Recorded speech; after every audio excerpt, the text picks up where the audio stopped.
별 셋짜리가 여자한테 가당키나 하다고 생각해 저녁 시간에 소박한 온기로 가득했던 칼국수 집 안의 모든 소음이 순간 멎었다. 마치 누군가 재생 중이던 필름을 갑자기 끊어버린 것처럼 왁자지껄하던 대화 소리, 면을 후루룩 넘기는 소리, 심지어 주방에서 들려오던 다그락거리는 소리까지도 일제히 사라졌다.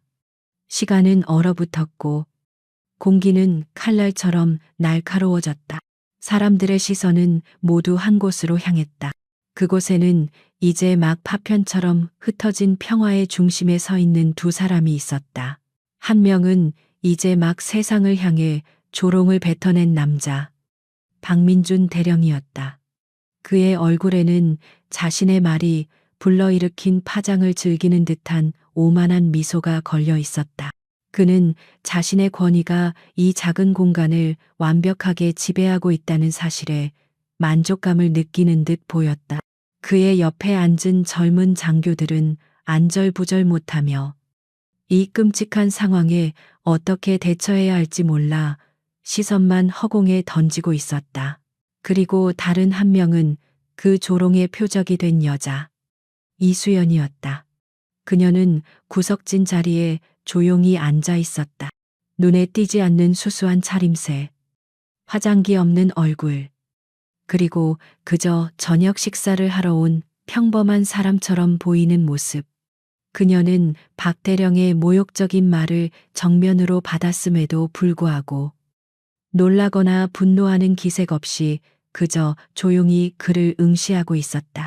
그 침묵은 폭풍 전의 고요함처럼 무겁고 깊었다. 어떻게 이 평화롭던 식당이 이토록 험악한 대결의 장으로 변해버린 것일까? 모든 것은 불과 10여 분 전, 박민준 대령이 부하들을 이끌고 문을 거칠게 열고 들어오면서부터 시작되었다. 그의 등장은 마치 잔잔한 호수에 던져진 커다란 돌멩이와 같았다. 처음부터 그의 목소리는 유난히 컸고 그의 행동은 거만했으며 그는 마치 세상이 자신을 중심으로 돌아가야 한다고 믿는 사람처럼 굴었다. 식당 주인인 할머니는 허리가 굽고 손마디가 굵었지만 그 손으로 수십 년간 따뜻한 칼국수를 만들어 온 사람이었다. 그녀는 박 대령 일행에게 정중하게 인사를 건네며 자리를 안내했다. 하지만 박 대령은 메뉴판을 보지도 않고 테이블을 손가락으로 툭툭 치며 불평을 늘어놓기 시작했다. 여긴 왜 이렇게 후져 제대로 된 술도 없는 것 같고 이런 데서 밥을 먹어야 한다니.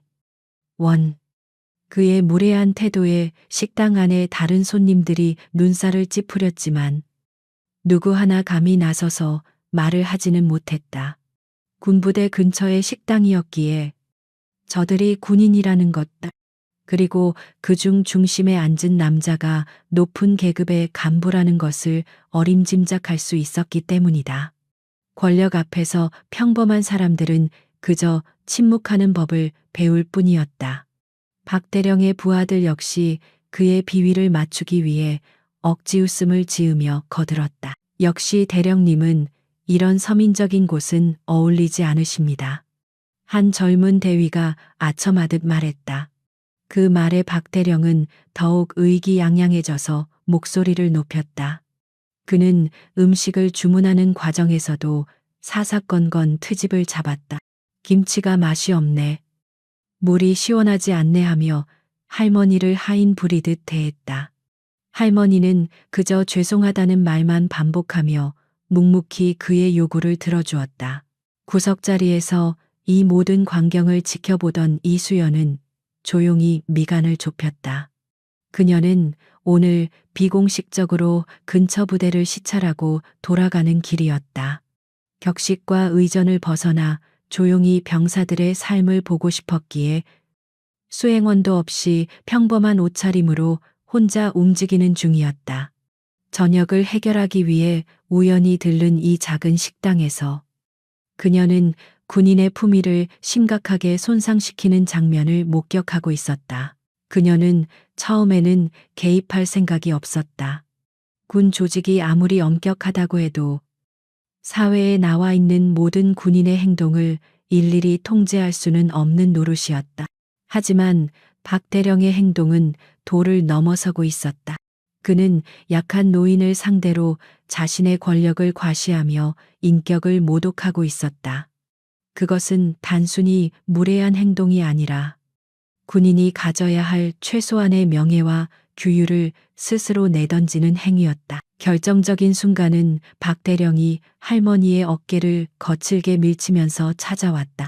할머니가 음식을 나르다 실수로 물컵을 살짝 건드리자 그는 기다렸다는 듯이 폭발했다.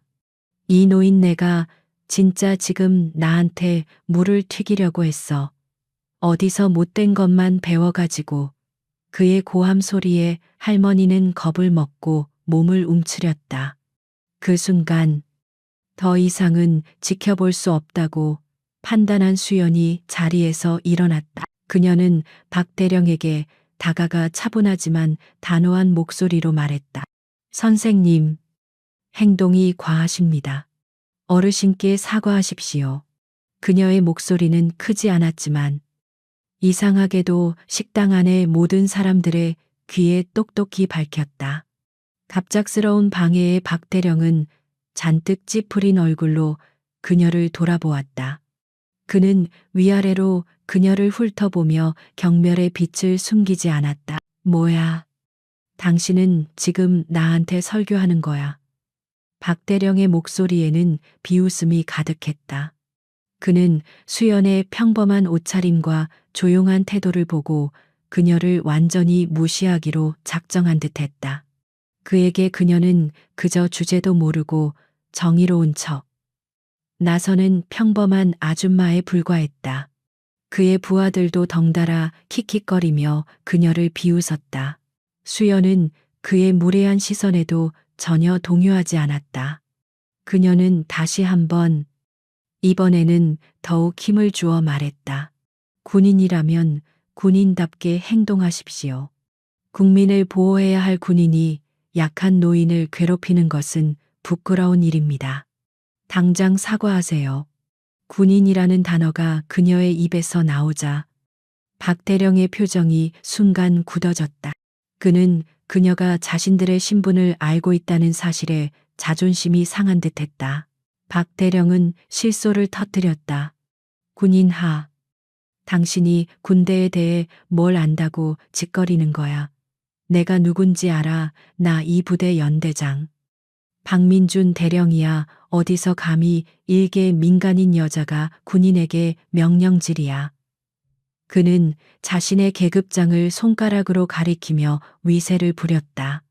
마치 대령이라는 계급이 이 세상 모든 것을 할 수 있는 만능 열쇠라도 되는 것처럼 굴었다. 바로 그때였다. 박대령의 눈이 수연의 어깨에 걸친 작은 가방에 달린 액세서리에 멈췄다. 그것은 군 관련 기념품 가게에서 흔히 파는 세 개의 별이 나란히 밝힌 작은 배지였다. 아마도 가족이나 친구 중에 장군이 있는 것을 자랑하고 싶어하는 철없는 여자의 허영심이라고 그는 단정했다. 그의 입가에 비열한 미소가 떠올랐다. 그는 이 여자를 완전히 짓밟아버릴 좋은 구실을 찾았다고 생각했다. 그는 기다렸다는 듯이 그 배지를 손가락으로 가리키며 조롱 섞인 목소리로 외쳤다. 저건 또 뭐야? 별 3개, 네가 무슨 3스타 장군이라도 된다는 거냐? 웃기지도 않는군. 그는 주변을 둘러보며 동의를 구하듯 부하들을 쳐다봤다. 부하들은 마지못해 웃음을 터뜨렸다. 그리고 그는 결정적인 한마디를 내뱉었다. 바로 이 모든 상황을 돌이킬 수 없는 파국으로 몰고 간 그 한마디를 별 3자리가 여자한테 가당키나 하다고 생각해. 그 말이 뱉어진 순간 이수연의 눈빛이 변했다. 이전까지의 차분함과 냉정함은 온데간데 없고 그 자리에는 강철처럼 차갑고 서리빨처럼 날카로운 기운이 서렸다. 그것은 수많은 전장을 누비고 생사의 갈림길을 수없이 넘나들며 수만 명의 부하들을 지휘해온 자만이 가질 수 있는 압도적인 위압감이었다. 박대령은 자신도 모르게 한 걸음 뒤로 물러섰다. 그는 본능적으로 무언가 아주 잘못되었다는 것을 느꼈다. 수연은 천천히 입을 열었다. 그녀의 목소리는 여전히 낮고 조용했지만 그 안에는 천둥과도 같은 무게가 실려 있었다. 박민준 대령. 그녀는 정확하게 그의 이름과 계급을 호명했다. 자네는 지금 대한민국 군인 전체를 모욕했고 군의 위계 질서를 부정했으며 상관에 대한 예를 갖추지 않았네. 자네라는 호칭. 그것은 상급자가 하급자를 부를 때 사용하는 명백한 용어였다. 박대령은 순간 할 말을 잃었다. 뭐라고 자네, 이 여자가 진짜 미쳤나. 그는 당황스러움을 감추기 위해 더욱 큰 소리를 쳤지만 목소리는 미세하게 떨리고 있었다. 그는 눈앞의 여자가 풍기는 기운에 완전히 압도당하고 있었다. 그것은 그가 평생 동안 다른 이들에게 휘둘러왔던 계급의 힘과는 차원이 다른 한 인간이 가진 본질적인 카리스마와 권위였다. 수연은 더 이상 그와 말을 섞을 가치가 없다고 판단했다. 그녀는 자신의 가방으로 손을 가져갔다.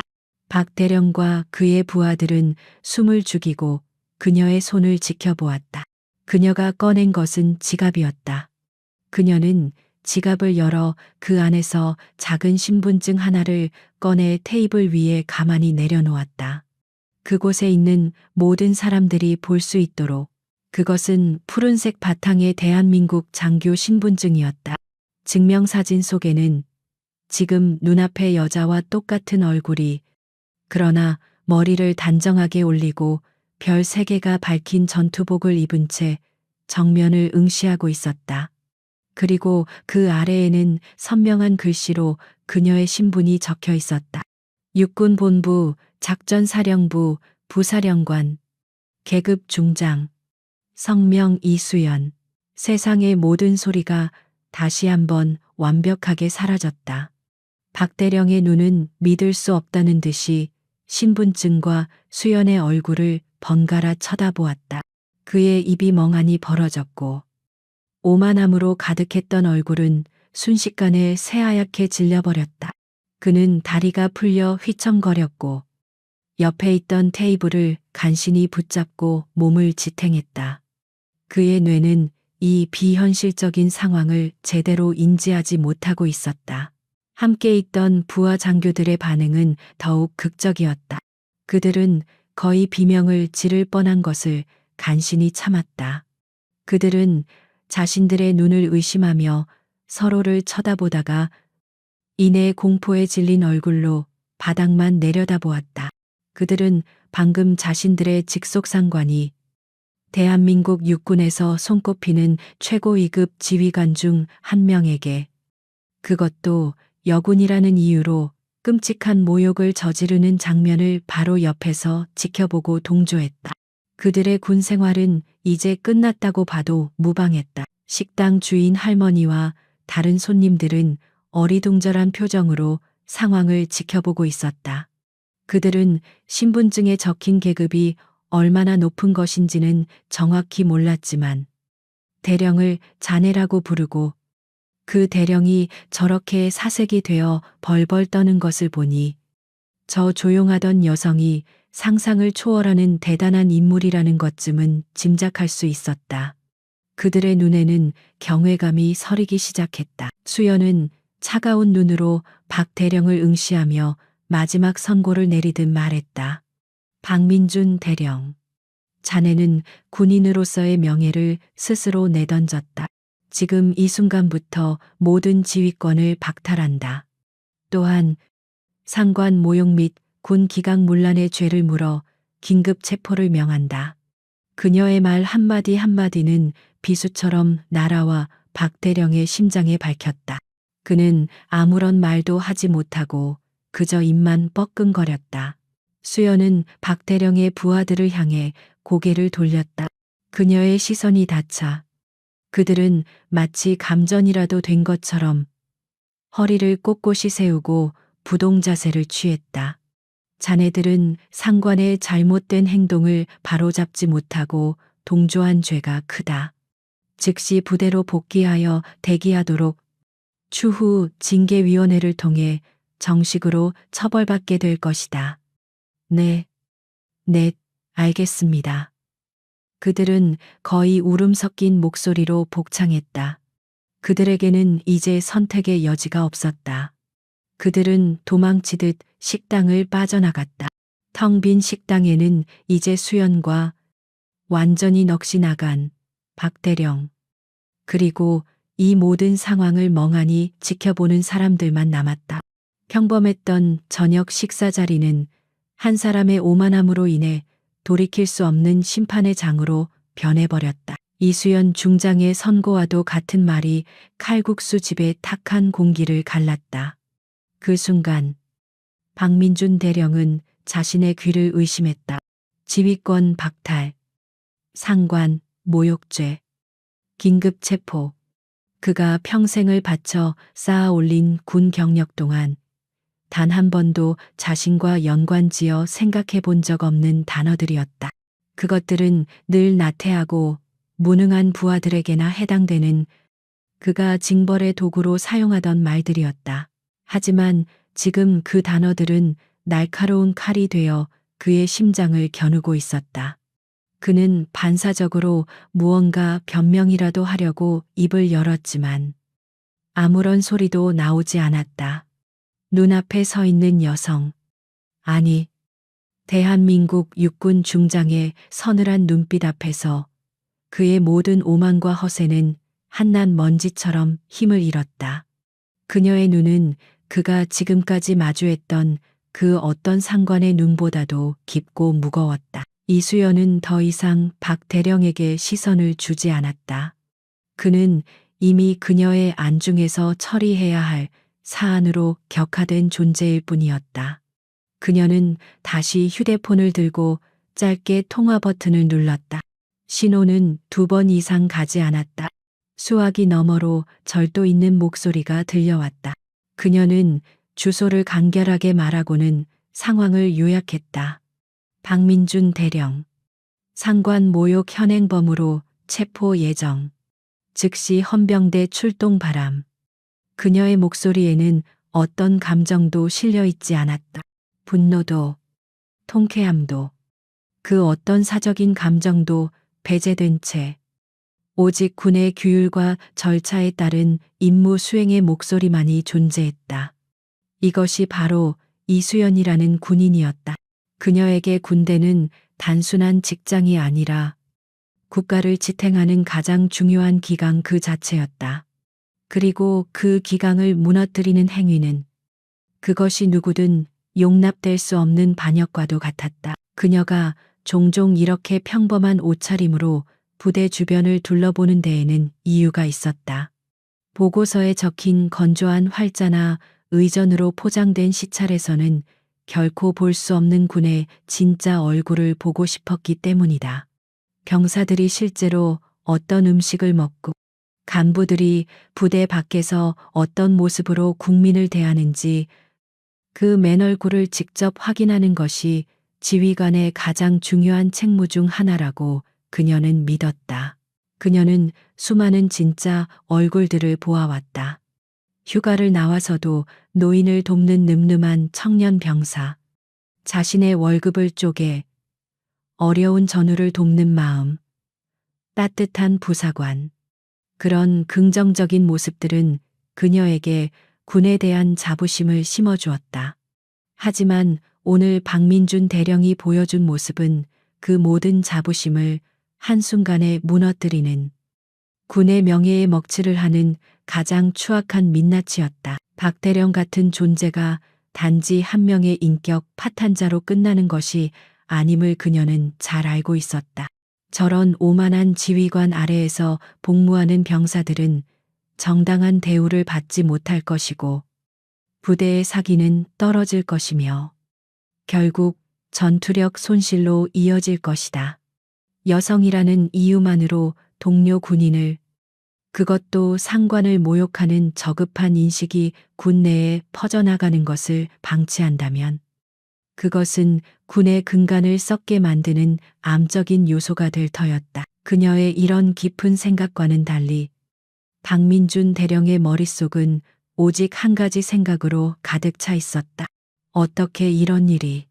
그는 현실을 받아들일 수 없었다. 불과 몇 분 전까지만 해도 그는 세상을 다 가진 듯한 기분이었다. 곧 있을 진급 심사에서 별을 달 것이라는 소문이 파다했고 강력한 배경까지 뒷받침되고 있었다. 그의 군 생활은 탄탄대로 그 자체였다. 그런데 이 모든 것이 저 여자 하나 때문에 무너지고 있었다. 그는 분노가 치밀어 올랐다. 어떻게 감히 장군이면 다인가 사적인 자리에서 그것도 민간인 복장을 하고 나타나 자신을 함정에 빠뜨린 것이라고 그는 생각했다. 이것은 정당한 군법 집행이 아니라 비열한 계략이라고 그는 스스로를 합리화하기 시작했다. 그의 머릿속에서는 이수연 중장에 대한 증오심이 들끓었다. 여자가 별을 다니까 눈에 뵈는 게 없는 건가? 군대가 얼마나 험한 곳인데 온실 속 화초처럼 자란 것들이 뭘 안다고. 그는 입 밖으로 내뱉지 못하는 저주를 속으로 퍼부었다. 그는 자신이 여군들을 어떻게 대해왔는지 떠올렸다. 회의 중에 여군 장교의 의견을 대놓고 무시하고 훈련 성과가 좋아도 여자치고는 잘했네라며 비아냥거렸다. 그는 그것이 당연하다고 생각했다. 군대는 남자의 세계여야만 했다. 그의 이런 삐뚤어진 신념은 그의 군 생활 내내 이어져 왔다. 그는 능력이 뛰어난 여성 후배들을 교묘하게 따돌리거나 중요 보직에서 배제되도록 압력을 넣기도 했다. 몇몇 여군들이 그의 행동에 대해 문제를 제기했지만 그때마다 그는 자신의 인맥과 권력을 이용해 유유히 빠져나왔다. 오히려 문제를 제기한 여군들이 불이익을 당하기 일쑤였다. 그렇게 그는 무소불위의 권력을 휘두르며 자신만의 왕국을 구축해왔다. 하지만 오늘 그는 자신이 단 한 번도 상상해보지 못했던 거대한 벽과 마주쳤다. 그가 평생을 바쳐 쌓아 올린 계급과 인맥의 성벽이 저 여자 이수연 중장의 눈빛 한 번에 허무하게 무너져 내리고 있었다. 그는 자신이 얼마나 우물한 개구리였는지를 깨닫기 시작했다. 공포가 그의 온몸을 휘감았다. 이제 그의 군 생활은 끝이다. 아니, 어쩌면 사회적으로도 매장당할지 모른다. 식당 안에 다른 사람들은 숨소리조차 내지 못하고 이 모든 상황을 지켜보고 있었다. 그들에게는 마치 잘 짜인 연극의 한 장면처럼 비현실적으로 느껴졌다. 특히 식당 주인 할머니는 입을 다물지 못했다. 자신을 괴롭히던 저 거만한 군인을 한순간에 제압한 저 조용한 손님이 나라를 지키는 아주 높은 장군님이라는 사실이 믿기지 않았다. 그녀는 수연의 모습을 가만히 바라보았다. 화려하지도 위압적이지도 않은 평범한 모습. 하지만 그 안에 담긴 단단함과 올곧음이 이제는 선명하게 보였다. 할머니는 자신도 모르게 가슴이 뭉클해졌다. 평생을 약자로 살아오면서 부당한 일을 당해도 그저 참고 넘겨야만 했던 세월이 주마등처럼 스쳐 지나갔다. 오늘 그녀는 진짜 강함이란 목소리를 높이고 주먹을 휘두르는 것이 아님을 똑똑히 보았다. 다른 테이블에 앉아 있던 젊은 커플도 마찬가지였다. 그들은 처음 박대령이 소란을 피울 때 괜히 엮였다가 봉변을 당할까봐 애써 외면하고 있었다. 하지만 수연이 조용히 일어서서 그에게 맞서는 것을 보고는 자신들의 비겁함에 부끄러움을 느꼈다. 그리고 이제 그들은 한 편의 영화보다 더 극적인 현실 앞에서 감탄과 경외를 금치 못했다. 저분, 진짜 멋있다. 여자가 남자친구에게 속삭였다. 남자도 고개를 격하게 끄덕였다. 그러게, 나 군대에 있을 때 저런 분이 지휘관이었으면 정말 자랑스러웠을 텐데. 그들의 대화는 더 이상 이어지지 않았지만 두 사람의 눈에는 이수연을 향한 깊은 존경심이 담겨 있었다. 그녀의 행동은 그들에게 단순한 사이다를 넘어 사회 정의가 살아있다는 희망을 보여주었다. 시간이 얼마나 흘렀을까? 식당 밖에서 여러 대의 차량이 급정거하는 소리가 들렸다. 곧이어 군합발 소리가 요란하게 울리며 헌병 완장을 찬 군인들이 일사불란하게 식당 안으로 들어섰다. 그들은 식당 내부의 광경에 잠시 당황했지만 이수연 중장을 발견하고는 곧바로 가장 선임으로 보이는 장교가 달려와 거수경례를 붙였다. 충성 헌병대장 강철민 소령입니다. 명령받고 출동했습니다. 수연은 가볍게 고개를 끄덕이며 박민준 대령을 가리켰다. 저 자를 연행하게. 혐의는 상관 모욕 및 군 기강 문란. 추가로 민간인에 대한 폭언 및 협박 혐의도 적용하도록. 강소령은 한치의 망설임도 없이 부하들에게 명령했다. 즉시 박민준 대령을 체포하여 헌병대로 압송한다. 헌병 2명이 박 대령에게 다가가 그의 양팔을 붙잡았다. 그 순간까지도 현실을 부정하던 박 대령은 그제야 격렬하게 저항하기 시작했다. 이거나 내가 누군지 알고 이래. 이건 불법 체포야, 이수연. 당신이 날 함정에 빠뜨린 거야.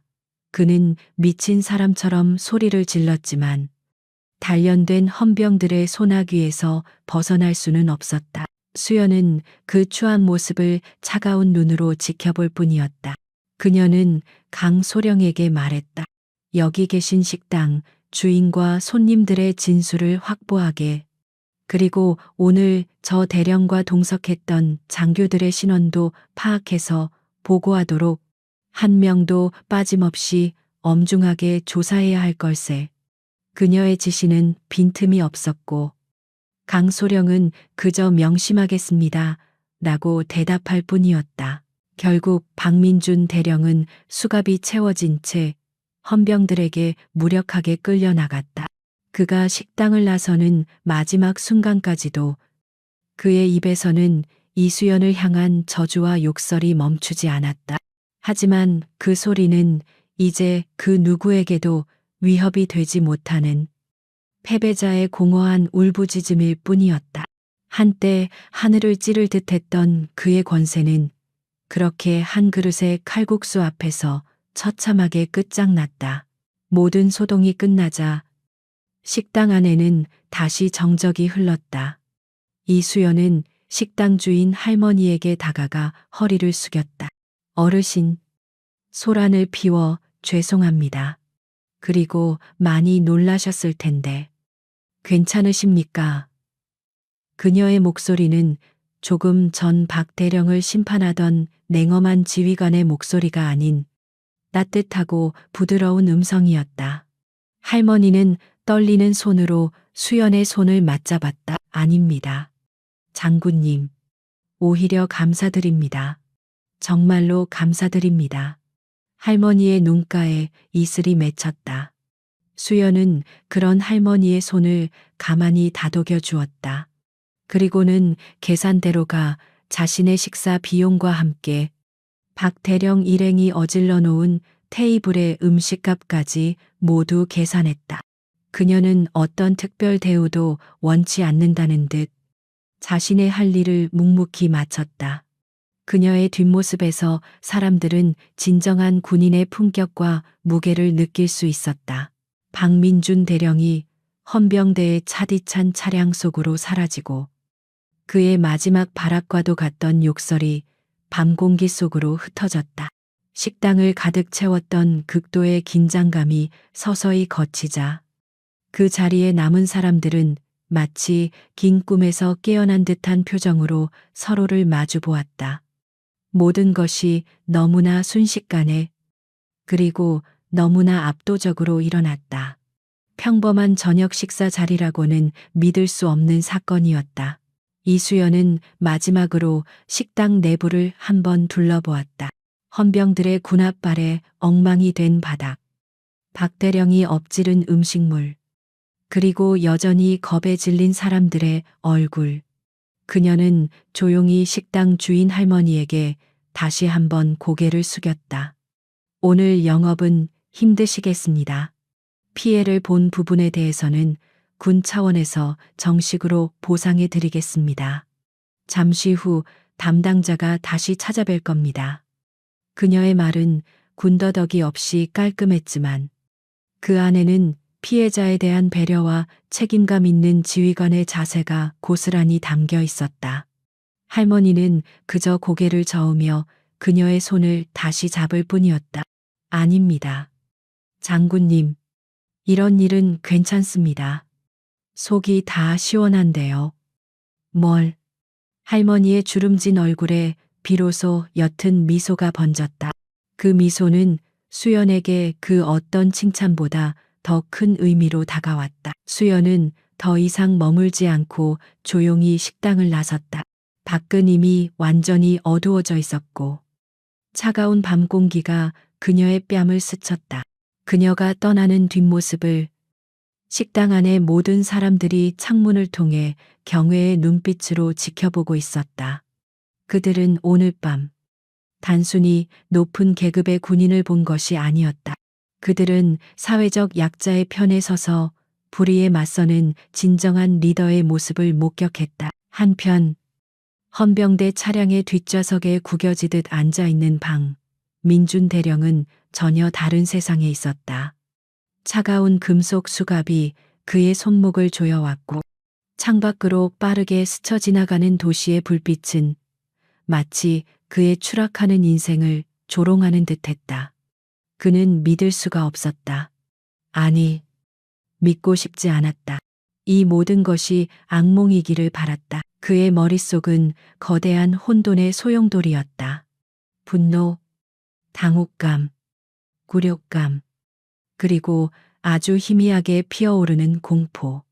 그는 필사적으로 이 상황을 타개할 방법을 찾으려 애썼다. 그래, 전화 한 통이면 돼. 국방부의 김 장군님, 합참의 최 장군님. 그는 자신이 구축해온 인맥을 하나씩 떠올렸다. 그들은 그가 공들여 관리해온 든든한 뒷배였다. 이수연. 그 여자도 결국은 정치적인 동물일 뿐이야. 내가 가진 카드를 알면 함부로 건드리지 못할 걸. 그는 그렇게 생각하며 스스로를 안심시키려 했다. 그는 이수연이 단지 자신의 권위를 과시하고 군기를 잡기 위해 이런 쇼를 벌인 것이라고 억지로 결론 내렸다. 정식으로 문제가 공론화되기 전에 그의 라인을 이용해 압력을 넣으면 이 상황을 조용히 무마할 수 있을 것이라 믿었다. 하지만 그의 옆에 앉은 젊은 헌병의 무표정한 얼굴을 볼 때마다 그런 희망은 모래성처럼 허물어졌다. 헌병들은 그를 대령님이라고 부르지 않았다. 그들은 그를 박민준 씨 혹은 피의자라고 불렀다. 그 호칭의 변화는 그가 더 이상 존경받는 지휘관이 아니라 군법을 어긴 일개 범죄자로 취급되고 있다는 사실을 명백히 보여주는 것이었다. 차량은 곧 헌병대 본부의 육중한 철문 안으로 들어섰다. 건물은 밤의 어둠 속에서 차갑고 위압적인 실루엣을 드러내고 있었다. 박민주는 이곳의 부하들의 비위 사실을 조사하러 온 적은 있어도 자신이 피해자의 신분으로 들어오게 될 줄은 꿈에도 상상하지 못했다. 그는 차에서 내팽개쳐지듯 끌려 나왔고 복도를 걸어가는 내내 마주치는 모든 헌병들의 경멸적인 시선을 온몸으로 받아내야 했다. 조사실은 차가운 형광등 불빛만이 가득한 아무런 감정도 없는 공간이었다. 그는 의자에 앉혀졌고 정해진 절차에 따라 소지품을 모두 압수당했다. 벨트와 넥타이까지 풀어야 했다. 그것은 단순히 보안을 위한 절차를 넘어 한 인간의 자존심과 사회적 지위를 하나씩 벗겨내는 의식과도 같았다. 그는 이제 무장 해제된 채 오직 자신의 죄와 마주해야만 하는 나약한 개인일 뿐이었다. 같은 시각 이수연은 자신의 집무실로 돌아와 있었다. 그녀는 아직 군복으로 갈아입지 않은 채 창밖의 어두운 부대 전경을 내려다보고 있었다. 그녀의 얼굴에는 피곤한 기색이 역력했지만 눈빛만은 그 어느 때보다도 맑고 단호했다. 그녀는 박민준 같은 인물이 쉽게 무너지지 않으리라는 것을 잘 알고 있었다. 그는 분명 자신이 가진 모든 수단과 방법을 동원해 빠져나가려 할 것이다. 그녀는 책상에 앉아 수화기를 들었다. 그녀가 전화를 건 곳은 육군 참모총장 직속 감찰실이었다. 나, 이수연 중장이네. 오늘 저녁 박민준 대령을 상관 모욕 및 다수의 군법 위반 혐의로 긴급 체포했네. 관련 사건은 헌병대에서 초동 조사를 진행 중이지만 사안의 중대성을 고려하여 감찰실에서 직접 지휘 감독하도록 해주게. 그녀의 목소리는 낮았지만 거부할 수 없는 힘이 실려 있었다. 수화기 너머의 감찰실장은 잠시 놀란 듯 했지만 곧바로 상황을 파악하고는 단호하게 대답했다. 알겠습니다. 장군님, 즉시 특별감찰팀을 편성하여 헌병대로 보내겠습니다. 그 어떤 외압도 없이 오직 군법에 따라 엄정하게 처리하도록 하겠습니다. 그녀는 이 한 통의 전화로 박민준이 기댈 수 있는 가장 큰 희망인 정치적 압력의 가능성을 원천적으로 차단해 버렸다. 그녀의 조치는 여기서 끝나지 않았다. 그녀는 국방부 인사참모부에도 연락하여 박민준 대령의 진급 심사 관련 서류를 모두 보류시키고 그의 과거 복무 기록과 징계 내역에 대한 전면 재검토를 지시했다. 그녀는 이번 사건을 단순히 한 명의 부적격 장교를 처벌하는 것을 넘어 군 내부에 만연한 잘못된 문화와 관행을 뿌리 뽑는 계기로 삼으려 했다. 다시 칼국수 집. 강철민 소령이 이끄는 헌병들은 신속하고 체계적으로 현장 조사를 진행하고 있었다. 그들은 식당 내부를 사진으로 기록하고 박 대령이 엎질은 음식과 깨진 그릇들을 증거물로 수집했다. 그리고 가장 중요한 증인 진술 확보에 들어갔다. 강소령은 먼저 식당 주인 할머니에게 다가가 최대한 정중하고 부드러운 태도로 말을 건넸다. 어르신, 많이 놀라셨을 텐데 정말 죄송합니다. 번거로우시겠지만 오늘 있었던 일을 처음부터 끝까지 자세하게 말씀해 주실 수 있겠습니까? 처음에는 군인들을 보고 다시 겁을 먹었던 할머니는 강소령의 진심 어린 태도에 조금씩 마음을 열기 시작했다. 그녀는 떨리는 목소리로 박 대령이 처음 들어와서부터 행패를 부리고 자신을 밀치고 그리고 이수연 중장에게 모욕적인 말을 퍼부었던 모든 과정을 낱낱이 증언했다. 헌병들은 할머니의 진술을 하나도 빠짐없이 기록했다. 다른 테이블에 앉아 있던 젊은 커플과 다른 손님들 역시 자신들이 보고 들은 것을 정확하게 진술했다. 그들의 증언은 모두 일관되었고 박민준 대령의 혐의를 입증하기에 충분하고도 남았다. 특히 젊은 커플은 자신들의 휴대폰으로 우연히 촬영된 짧은 영상이 있다며 그것을 증거로 제출했다. 영상에는 박 대령이 고함을 치는 장면이 고스란히 담겨 있었다. 모든 현장 조사가 마무리될 무렵 강소령은 이수연 중장에게 전화를 걸어 진행 상황을 보고했다. 장군님, 현장 증거 및 다수의 목격자 진술을 확보했습니다. 피의자 박민준의 혐의를 입증할 명백한 증거가 충분합니다. 수연은 수화기 너머로 담담하게 대답했다. 수고했네. 이제부터는 감찰실의 지휘를 받게 될 걸세. 원칙대로, 그리고 신속하게 처리하도록.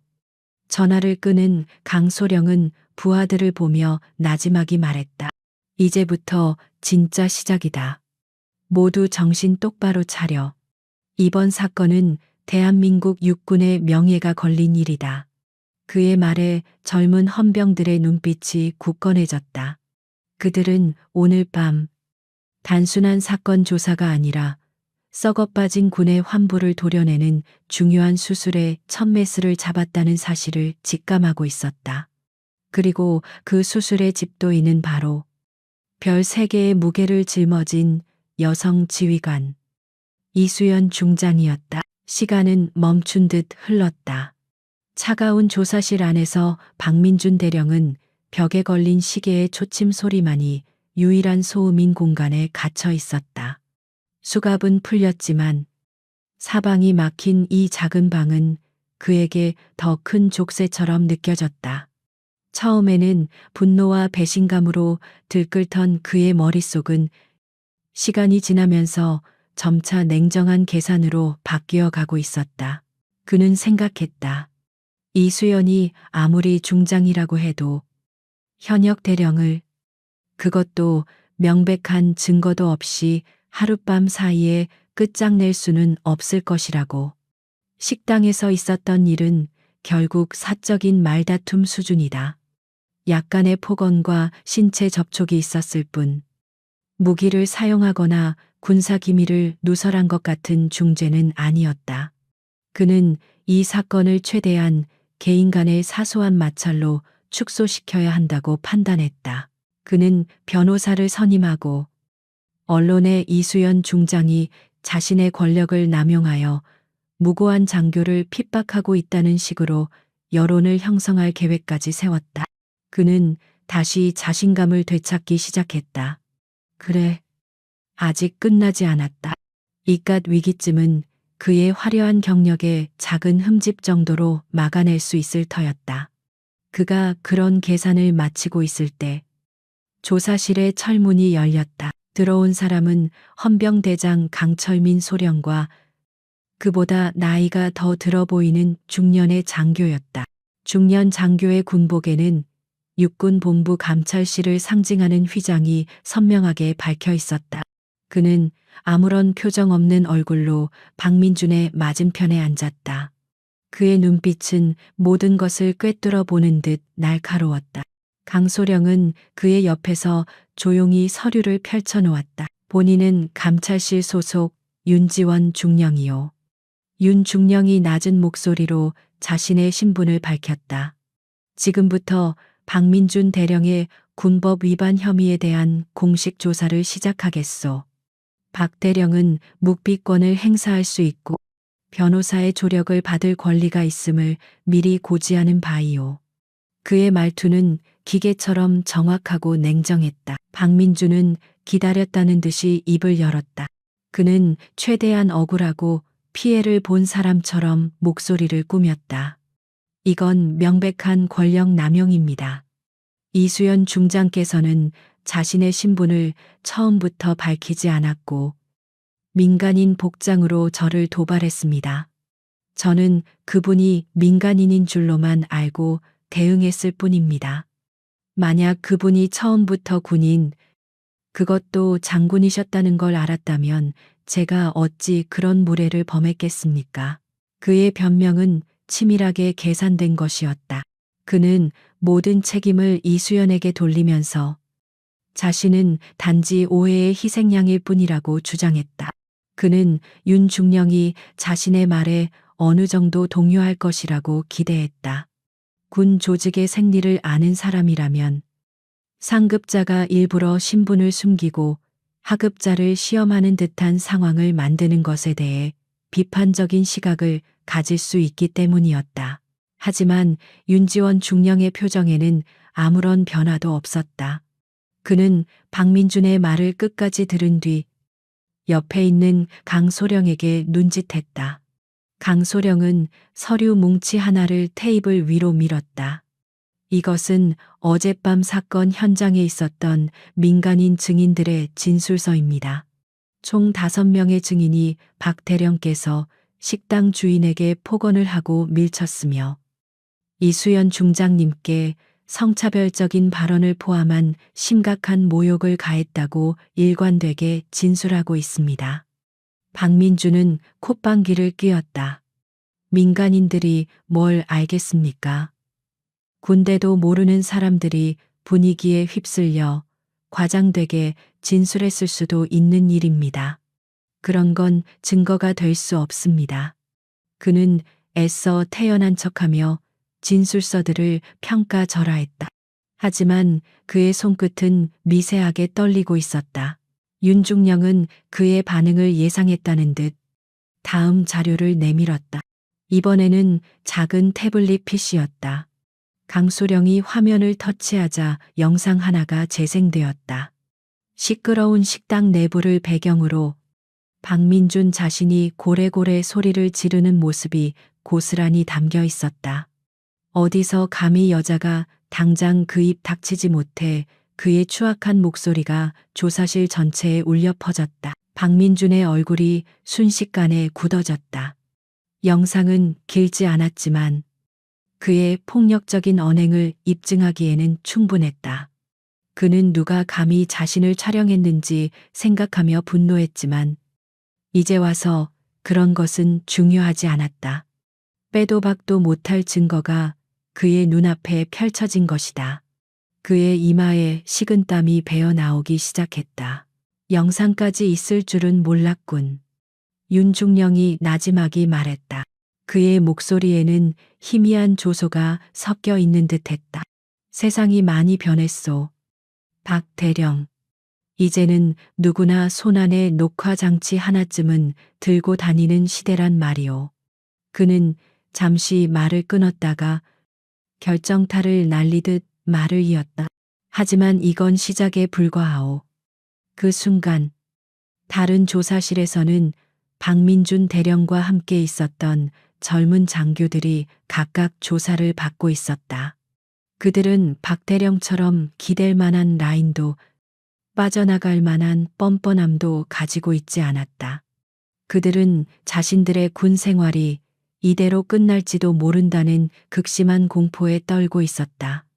조사관들은 그들의 심리를 정확하게 파고들었다. 당신들은 대한민국 장교로서 상관의 명백한 위법 행위를 목격하고도 제지하지 않았소. 오히려 그에 동조하며 비웃기까지 했지. 이것은 단순한 직무유기를 넘어 범죄에 동조한 행위로 볼 수 있소.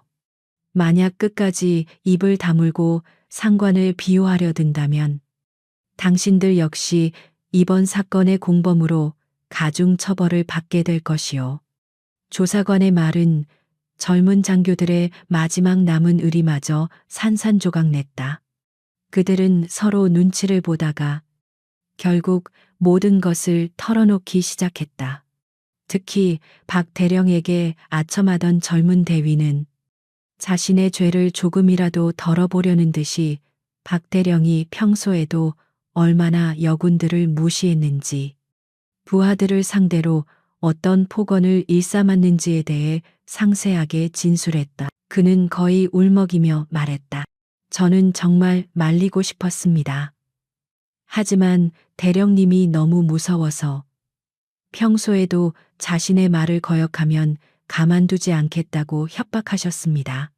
어젯밤에도 대령님이 먼저 시비를 걸었고 이수연 장군님께 차마 입에 담을 수 없는 욕설을 하셨습니다. 저희는 정말 어쩔 수 없었습니다. 그의 진술은 비겁했지만 박민준의 죄를 입증하는 데는 더할 나위 없이 효과적이었다. 다시 박민준의 조사실. 윤중령은 통신 장치를 통해 다른 조사실의 상황을 실시간으로 보고받고 있었다. 그는 박민준이 더 이상 버틸 수 없도록 마지막 카드를 꺼내 들었다. 강소령이 조사실 문을 열고 나가더니 잠시 후 어깨가 축 처진 젊은 대위를 데리고 들어왔다.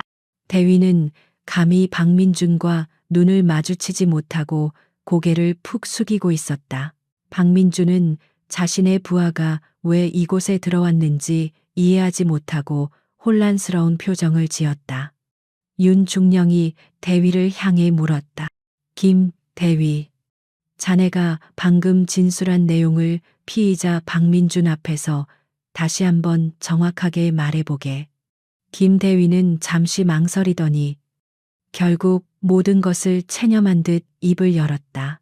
그는 어젯밤 식당에서 있었던 일을 시간 순서대로 박민준의 폭언 하나하나까지 아주 상세하게 진술했다. 그의 진술은 다른 증인들의 진술 및 영상 증거와 정확하게 일치했다. 그것은 박민준이 더 이상 빠져나갈 구멍이 없음을 알리는 사망 선고와도 같았다. 박민준은 자신의 부하가, 자신이 가장 아끼던 부하가 자신에게 칼을 꽂는 장면을 망연자실한 표정으로 바라보았다. 내 이놈, 네가 어떻게 나한테. 박민준의 목소리가 절규처럼 터져나왔다. 하지만 그의 분노는 더 이상 아무런 힘도 갖지 못했다. 그의 왕국은 이미 내부에서부터 무너져 내리고 있었다.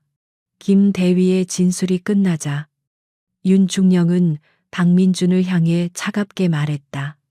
이제 더 이상 변명은 무의미할 것 같군. 박대령, 자네는 완전히 혼자가 되었소. 그날 새벽, 군 내부 통신망을 통해 박민준 대령 긴급 체포 및 보직 해임이라는 소식이 조용히 퍼져나가기 시작했다. 처음에는 다들 오타이거나 잘못된 정보일 것이라고 생각했다. 하지만 감찰실 특별조사팀이 꾸려졌다는 후속 소식이 전해지자 부대는 그야말로 발칵 뒤집혔다. 병사들은 아침 점호를 기다리며 삼삼오오 모여 밤새 있었던 전설과도 같은 이야기에 대해 수군거렸다. 들었어, 박 대령. 어젯밤에 사복 차림의 쓰리스타한테 개기다가 그대로 영창 갔대. 쓰리스타가 여자분이셨다며 완전 영화 아니냐. 속이 다 시원하다. 그 인간 때문에 얼마나 많은 사람이 힘들었는데 정의는 살아있다니까. 소문은 꼬리에 꼬리를 물고 퍼져나가며 조금씩 과장되고 각색되었지만 그 중심에는 변하지 않는 하나의 사실이 있었다. 오만했던 권력자가 상상도 못한 상대에 의해 처참하게 무너졌다는 것. 그리고 그 심판을 내린 이가 바로 그들이 멀게만 느꼈던 하늘의 별, 이수연 중장이라는 사실이었다. 그날 아침 많은 병사들의 마음속에 그녀의 이름은 새로운 희망과 경외의 상징으로 자리 잡기 시작했다. 자신이 가장 믿었던 부하의 배신 어린 증언은 박민준 대령의 마지막 자존심마저 가루로 만들어버렸다. 그는 더 이상 저항하거나 변명할 기력조차 남아있지 않았다. 그의 눈빛은 텅 비었고 한때 위험으로 가득했던 어깨는 이제 축 늘어져 있었다. 그는 마치 영혼이 빠져나간 껍데기처럼 헌병들에게 이끌려 조사실을 나섰다. 그가 향한 곳은 그가 상상했던 장교 숙소나 의무실이 아니었다. 차갑고 축축한 지하 복도를 한참이나 걸어 도착한 곳은 육군 교도소 내의 중범죄자들을 위한 독방이었다. 한평 남짓한 좁은 공간에는 딱딱한 침상과 낡은 변기가 전부였다. 한때 그의 집무실을 장식했던 화려한 상패와 고급 가구들은 이제 아득한 꿈속의 이야기처럼 느껴졌다. 철컹하는 소리와 함께 육중한 철문이 닫히자 그는 비로소 자신이 처한 현실을 온몸으로 깨달았다. 이곳은 그 어떤 인맥도 그가 평생을 바쳐 쌓아 올린 계급장도 통하지 않는 완벽한 고립의 공간이었다. 그는 무릎을 꿇고 주저앉았다. 그의 입에서 흐느낌인지 절규인지 모를 기이한 소리가 새어나왔다. 후회와 원망, 그리고 지독한 공포가 그의 온몸을 잠식했다. 그는 모든 것이 이수연 그 여자 때문이라고 생각했다. 하지만 머릿속 깊은 곳에서는 다른 목소리가 들려왔다. 이것은 결국 자신이 뿌린 씨앗이라는 것을, 그동안 그가 짓밟고 모욕했던 수많은 부하들과 동료들의 얼굴이 스쳐 지나갔다. 그는 단 한 번도 그들의 고통에 공감해 본 적이 없었다. 그는 그것이 강한 지휘관의 당연한 권리라고 믿었다. 그 오만의 대가가 바로 이 차가운 독방이었다. 박민준이 절망의 나락으로 떨어지고 있는 동안 지상의 감찰실과 헌병대는 그 어느 때보다 분주하게 움직이고 있었다. 윤지원 중령과 강철민 소령은 밤새 확보한 증거와 진술들을 정리하며 향후 수사 방향을 논의하고 있었다. 강소령은 이 정도 증거만으로도 박 대령에게 중징계를 내리기에 충분하다고 생각했다. 하지만 윤 중령의 생각은 달랐다. 그는 이수연 중장이 이번 사건을 단순히 한 명의 일탈로 보지 않는다는 것을 직감했다. 강소령, 이건 시작에 불과해.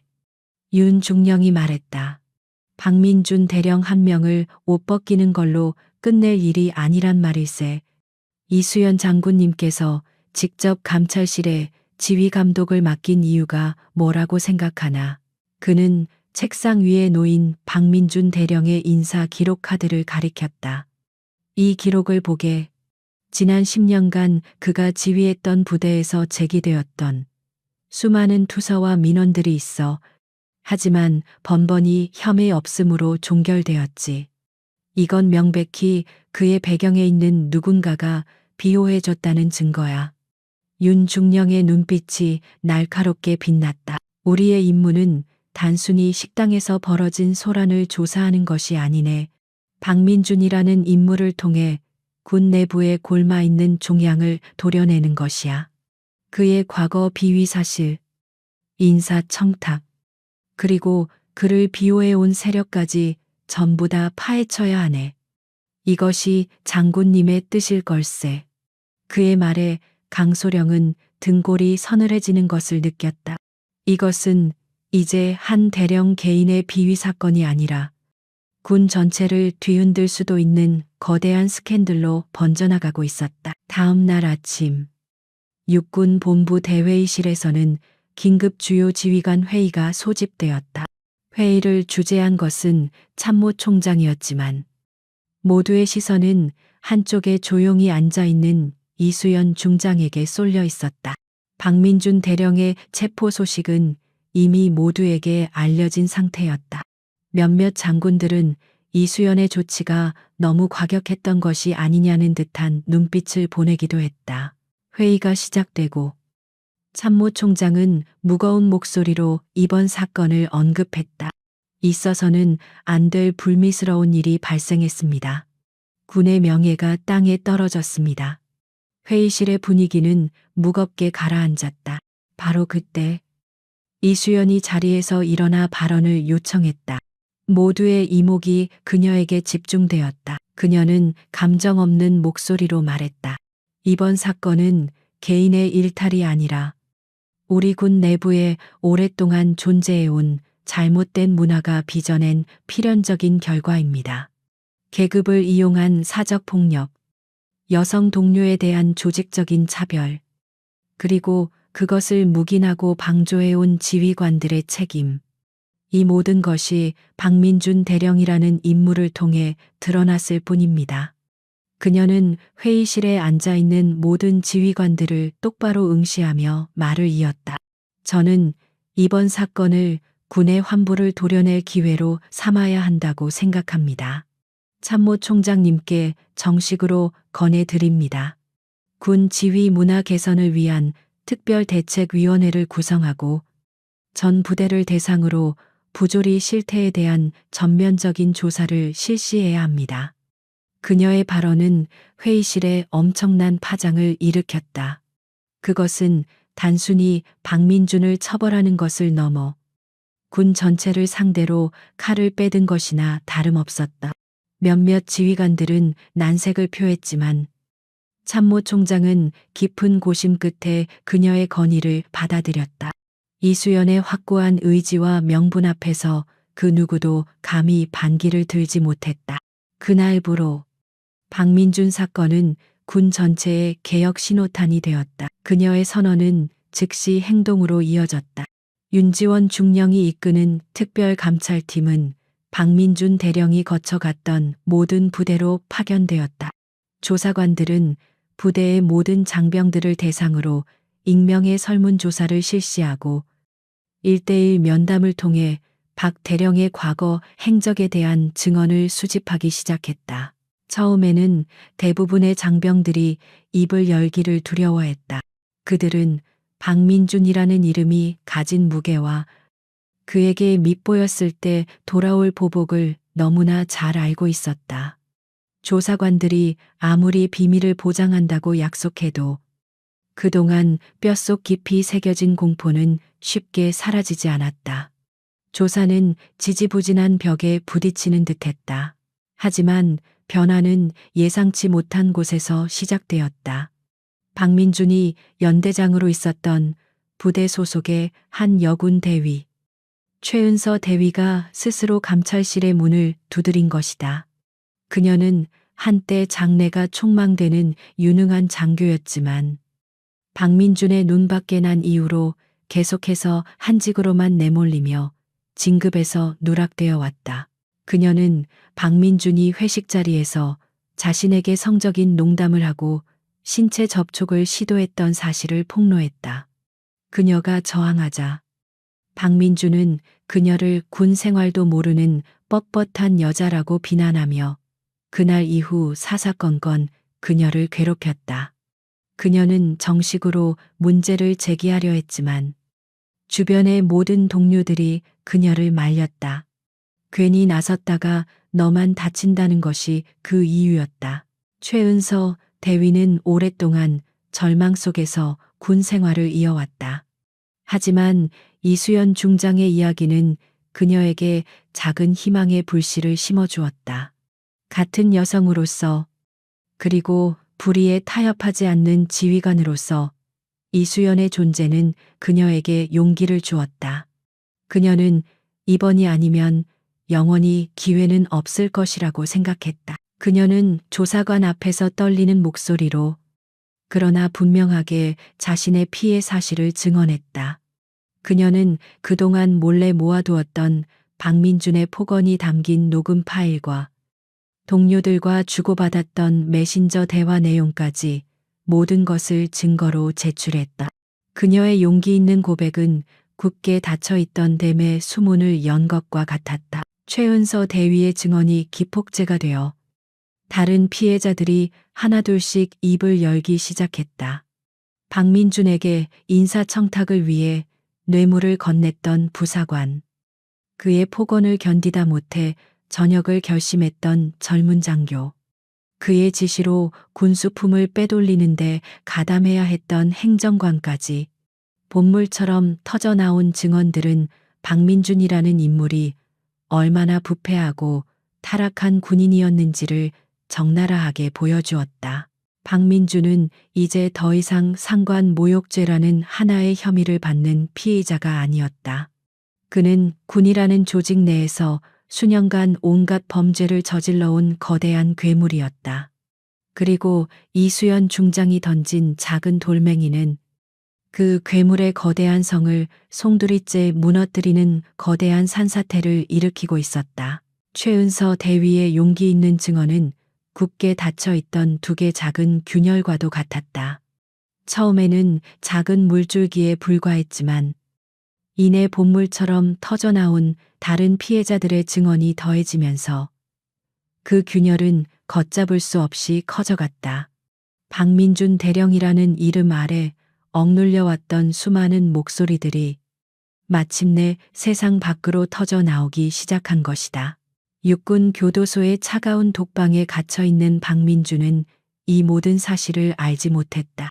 그는 여전히 외부와 단절된 채 자신의 변호사만을 애타게 기다리고 있었다. 그는 국선으로 배정된 젊은 군법무관을 신뢰하지 않았다.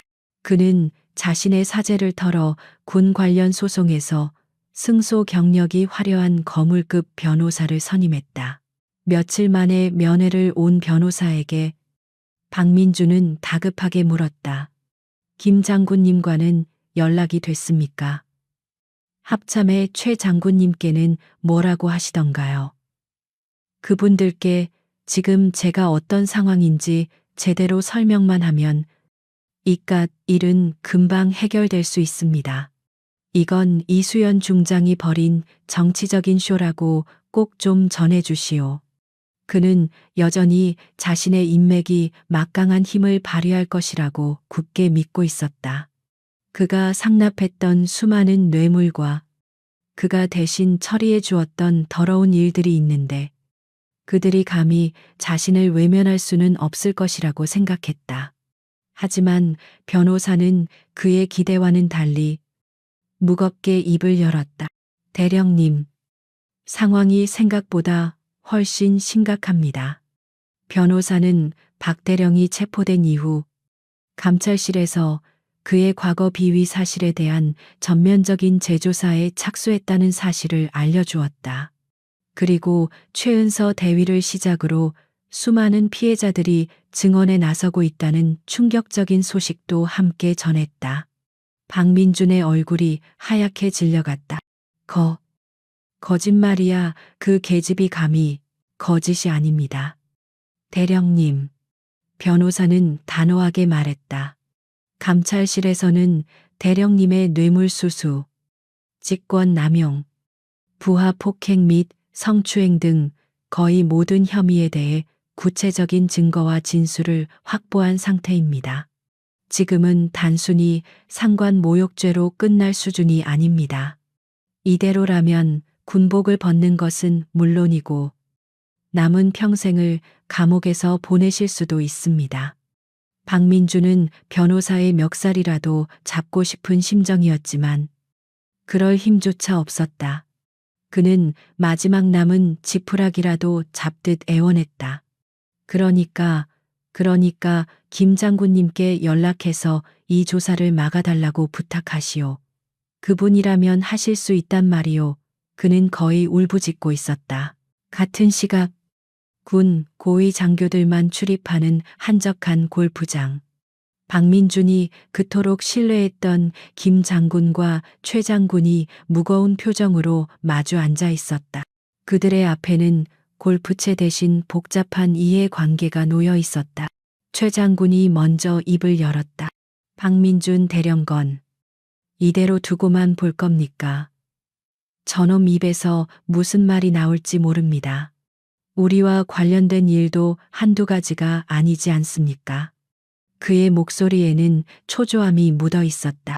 박민주는 그들의 약점을 너무나 많이 알고 있는 시한폭탄과도 같은 존재였다.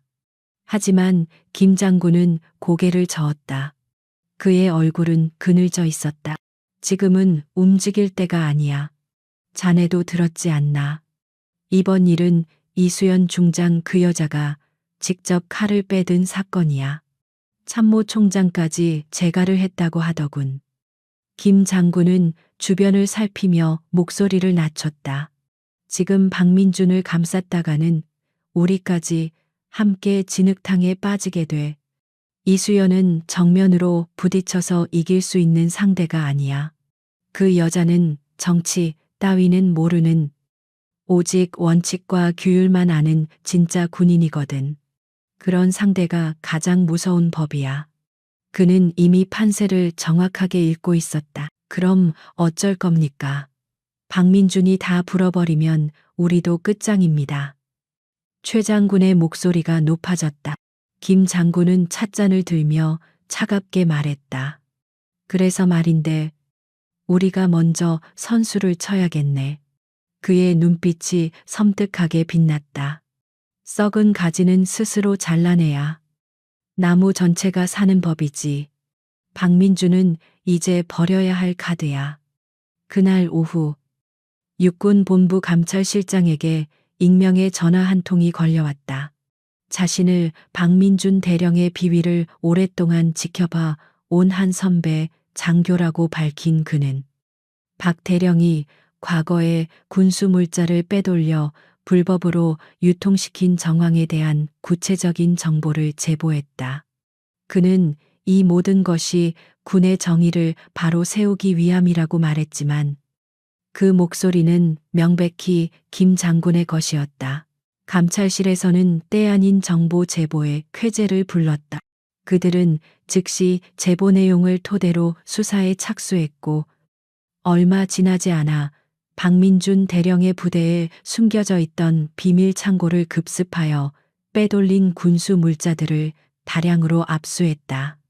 이것은 그의 수많은 혐의 중에서도 가장 죄질이 나쁜 명백한 이적 행위에 가까운 범죄였다.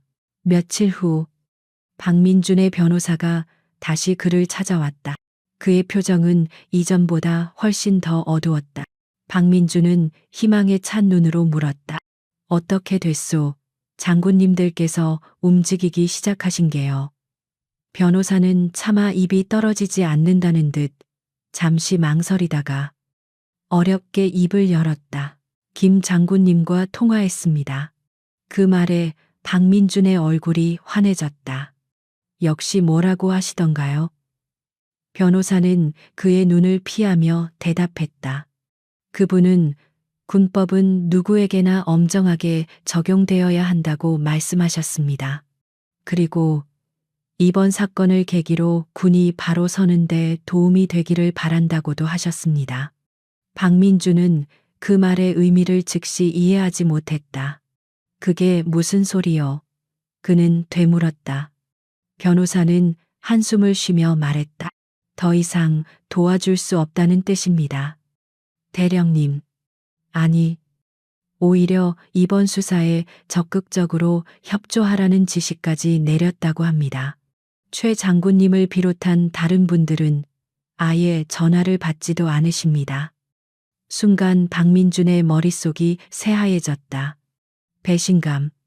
그것은 그가 겪었던 그 어떤 굴욕보다도 더 고통스러웠다.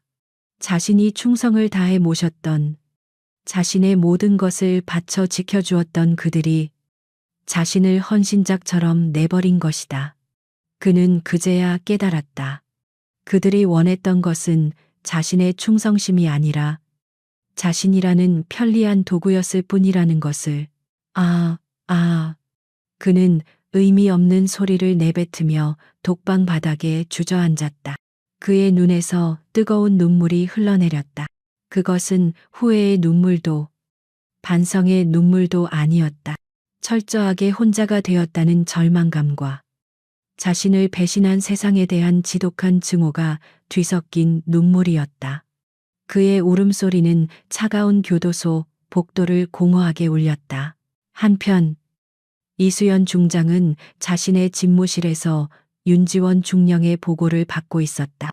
윤 중령은 박민준의 후원자들이었던 고위 장성들이 오히려 수사에 협조하며 그를 고립시키고 있다는 사실을 조심스럽게 보고했다.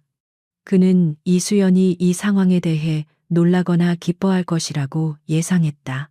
하지만 이수연의 표정에는 아무런 변화가 없었다. 그녀는 창밖을 바라보며 담담하게 말했다. 폭풍이 불면 썩은 가지는 알아서 떨어져 나가기 마련이지. 나무를 건강하게 만들고 싶으면 계속해서 흔들어주면 되는 걸세. 그녀는 이 모든 상황을 처음부터 꿰뚫어보고 있었다는 듯이 말했다. 그녀의 진짜 목표는 박민준 한 명이 아니었다. 그녀는 그를 둘러싼 부패한 권력의 사슬, 그 거대한 나무 자체를 흔들고 있었던 것이다. 그녀의 거대한 계획 속에서 박민준의 추락은 단지 시작에 불과했다. 박민준 대령의 몰락은 그를 비호하던 부패한 권력의 사슬이 끊어지는 신호탄이었다. 그가 교도소 독방에서 절망의 눈물을 흘리고 있는 동안 감찰실 특별조사팀은 밤낮 없이 움직였다. 복물처럼 터져 나온 피해자들의 증언과 제보를 토대로 그들은 박민준이라는 인물의 지난 20여 년간의 군 생활을 현미경처럼 들여다보았다. 수사는 상상을 초월하는 규모로 확대되었다. 처음에는 단순한 상관 모욕죄로 시작됐던 사건은 이제 군수품 횡령, 인사청탁을 위한 뇌물수수, 직권을 남용한 부하 폭행 및 가혹행위, 여군을 대상으로 한 상습적인 성희롱 및 성추행 등 군인으로서 저지를 수 있는 거의 모든 범죄의 목록으로 채워지고 있었다. 윤지원 중령과 강철민 소령을 비롯한 조사팀은 경악을 금치 못했다. 이것은 한 개인의 비리가 아니었다. 군이라는 폐쇄적인 조직의 허점을 교묘하게 파고들어 자신의 왕국을 건설하고 그 안에서 무소불위의 폭군으로 군림해온 한 괴물의 연대기였다. 그들은 이 모든 증거들을 한치의 오차도 없이 정리하여 두꺼운 수사 기록을 만들었다. 마침내 한 달간의 강도 높은 조사가 끝나고 사건은 군 검찰로 정식 송치되었다. 군 검찰은 이 사건의 중대성을 인지하고 육군 본부에서 가장 강직하고 능력 있기로 소문난 서지훈 중령을 주임 검사로 배정하여 특별 공소 유지팀을 꾸렸다.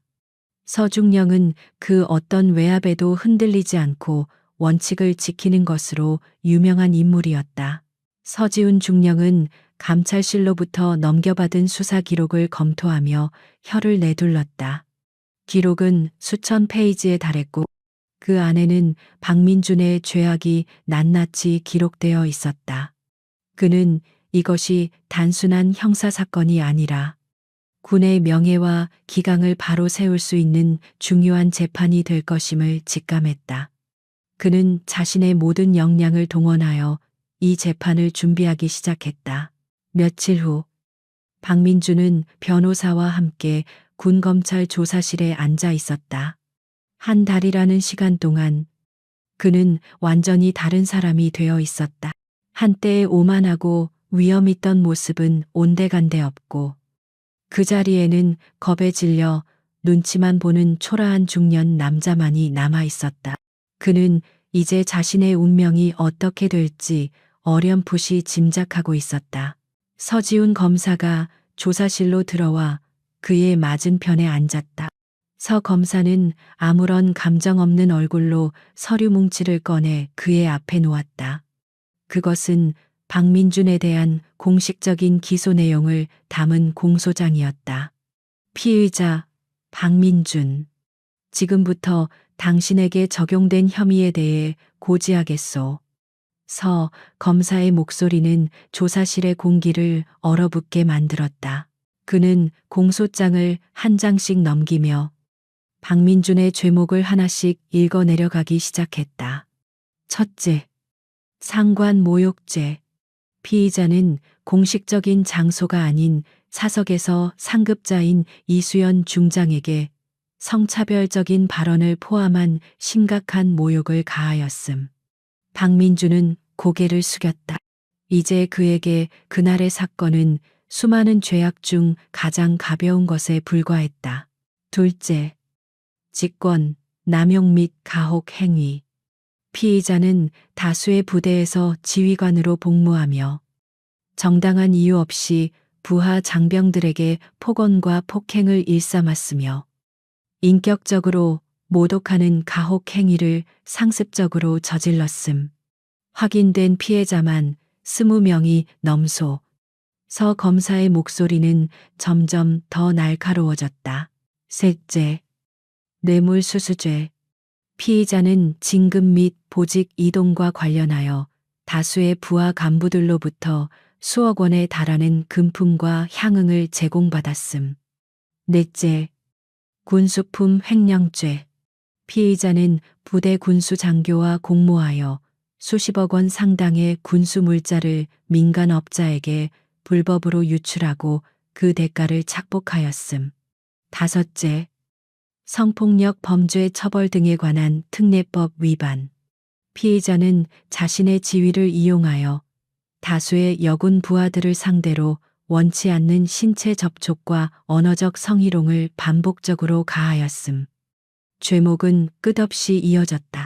서지훈 검사가 공소장을 읽어 내려가는 동안 박민준의 얼굴은 점점 더 하얗게, 그리고 마지막에는 잿빛으로 변해갔다.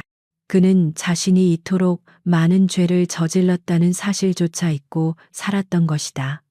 각각의 죄목은 비수가 되어 그의 가슴에 박혔고 그는 숨쉬기조차 힘들어졌다.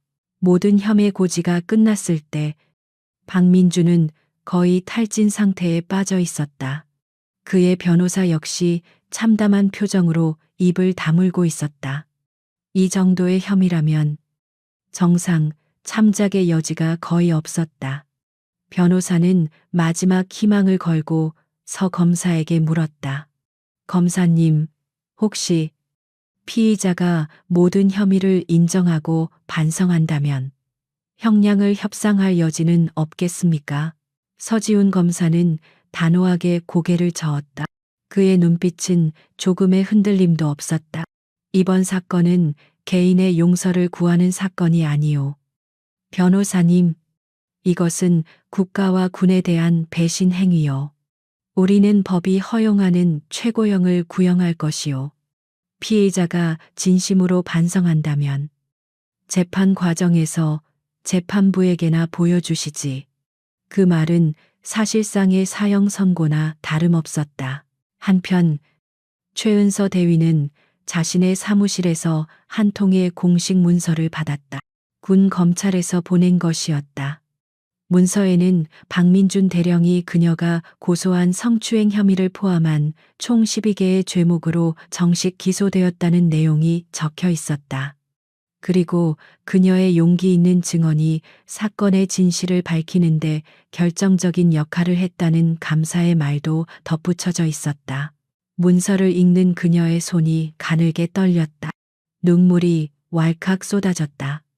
그것은 슬픔의 눈물이 아니라 길고 어두웠던 터널을 마침내 빠져나온 안도감과 정의가 살아있음을 확인한 기쁨의 눈물이었다. 그녀는 오랫동안 혼자라고 느꼈었다. 거대한 조직 앞에서 개인의 목소리는 너무나 무력하다고 생각했었다. 하지만 이수연 중장의 등장은 모든 것을 바꾸어 놓았다.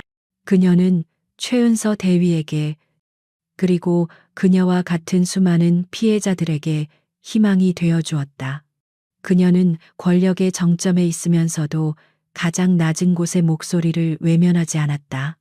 그날 이후 최은서 대위의 마음속에 이수연 중장은 단순한 상급자를 넘어 영원히 존경하고 따라야 할 진정한 군인상으로 자리 잡았다. 같은 시각 이수연 중장은 육군 법무실장을 자신의 집무실로 불렀다. 그녀는 박민준 사건의 재판 준비 상황에 대해 간략하게 보고를 받았다. 그녀는 수사나 재판의 세부적인 내용에 대해서는 일절 관여하지 않았다. 그것은 법무관들의 고유한 영역이었고 그녀는 그것을 존중했다. 그녀는 딱 한 가지만을 당부했다. 법무실장, 이번 재판, 그 어떤 정치적인 고려도 없이 오직 법과 원칙에 따라서만 진행해주게. 모든 과정을 투명하게 공개해서 다시는 우리 군의 박민준 대령과 같은 인물이 발붙일 수 없다는 것을 모든 장병들에게 똑똑히 보여주어야 하네. 이 재판이 군의 미래를 위한 중요한 선례가 될 수 있도록 해주게. 법무실장은 그녀의 눈을 보며 굳은 의지를 읽을 수 있었다. 그는 허리를 숙여 경례하며 대답했다. 명심하겠습니다. 장군님, 군의 명예를 걸고 한 점 의혹도 없는 공정한 재판이 되도록 최선을 다하겠습니다. 이수연은 고개를 끄덕였다. 그녀의 시선은 다시 창밖의 연병장을 향했다. 그곳에서는 젊은 병사들이 늠름하게 훈련을 받고 있었다. 그녀가 진정으로 지키고 싶었던 것은 자신의 계급이나 명예가 아니었다. 바로 저렇게 묵묵히 자신의 자리에서 국가를 위해 헌신하는 수많은 군인들의 명예와 그들이 복무하는 군이라는 조직의 썩은 부분을 도려내고 건강하게 만드는 것. 그것이 바로 그녀의 진정한 임무였다. 박민준 대령에 대한 군 검찰의 공소장 내용은 군 내부 통신망을 통해 전군에 하달되었다. 그것은 단순한 사건 공지를 넘어 군 전체를 향한 엄중한 경고 메시지와도 같았다. 상관 모욕이라는 비교적 가벼운 혐의로 시작되었던 사건이 수십억 원대의 횡령과 뇌물수수, 그리고 다수의 부하들을 상대로 한 파렴치한 범죄들로 채워져 있다는 사실에 모든 장병들은 충격에 빠졌다. 그동안 소문으로만 무성하던 이야기들이 공식적인 사실로 확인되자 군 내부의 분위기는 완전히 달라졌다. 이전까지 박민준 개인의 일탈로 치부하려던 시각은 완전히 사라졌다. 이제 장병들은 이번 사건을 군 조직 내부에 깊숙이 뿌리내린 구조적인 문제의 폭발로 인식하기 시작했다. 그리고 그 변화의 중심에는 이수연 중장이라는 이름이 있었다. 공소장 하달과 함께 육군 본부는 또 하나의 중대한 발표를 했다. 바로 이수연 중장을 위원장으로 하는 지휘문화 개선 특별대책위원회의 출범이었다. 위원회의 목표는 명확했다. 군 내의 모든 부조리와 성차별, 그리고 갑질 문화를 뿌리 뽑기 위한 제도적인 개혁안을 마련하는 것이었다. 이것은 이수연이 던진 승부수였고 군 전체에 거대한 파장을 몰고 왔다. 박민준과 비슷한 부류의 부패한 지휘관들에게 이 소식은 사형 선고나 다름없었다. 그들은 밤마다 모여 대책을 논의했지만 뾰족한 수를 찾지 못했다. 그들은 과거 자신들이 저질렀던 비위들이 하나둘씩 떠오르며 공포에 떨었다. 이제는 더 이상 좋은 게 좋은 건이라는 말로 덮고 넘어갈 수 있는 시대가 아니었다. 어느 날 밤, 박민준과 가까웠던 몇몇 대령들이 비밀스럽게 한자리에 모였다. 그들의 얼굴에는 불안과 초조함이 역력했다. 한 대령이 술잔을 단숨에 비우며 말했다. 이거 보통 일이 아니야. 이수연, 그 여자가 완전히 칼을 뽑았어. 위원회에 특별조사권까지 부여했다더군. 이러다 우리까지 다 죽게 생겼다고. 다른 대령이 맞장구를 쳤다. 박민준, 그 멍청한 놈 때문에 이게 무슨 꼴이야. 괜히 엮였다가 우리까지 불똥이 튀게 생겼으니 다들 몸조심해야 할 걸세. 당분간은 쥐 죽은 듯이 지내자고. 누가 알겠나. 저 여자의 칼날이 어디로 향할지. 그들은 서로를 의심의 눈초리로 바라보았다. 한때는 끈끈한 이익 공동체였던 그들의 관계는 이제 서로의 약점을 쥔 잠재적인 적대 관계로 변해가고 있었다. 그들이 느끼는 공포와는 정반대로 대다수의 평범한 장병들과 양심적인 간부들에게 위원회의 출범은 가뭄의 단비와도 같은 소식이었다. 그들은 오랫동안 부조리한 지휘관들 밑에서 고통받아왔지만 거대한 조직 앞에서 개인의 목소리를 내는 것을 두려워했다. 하지만 이제는 상황이 달라졌다. 이수연이라는 강력한 구심점이 생긴 것이다. 특히 여군들의 사기는 그 어느 때보다도 높았다. 그동안 그들은 능력과 상관없이 여자라는 이유만으로 수많은 차별과 편견에 시달려야 했다.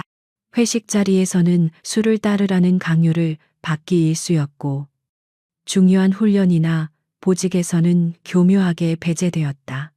하지만 이제 그들은 자신들을 대변해줄 든든한 리더가 생겼다고 믿게 되었다.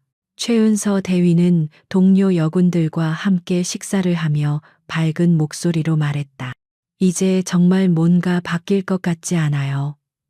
이수연 장군님께서 위원장을 맡으셨으니 분명히 제대로 된 개혁안이 나올 거예요. 그녀의 말에 다른 여군들도 고개를 끄덕였다. 맞아요. 이제 우리도 더 이상 부당한 일에 침묵하지 말아요.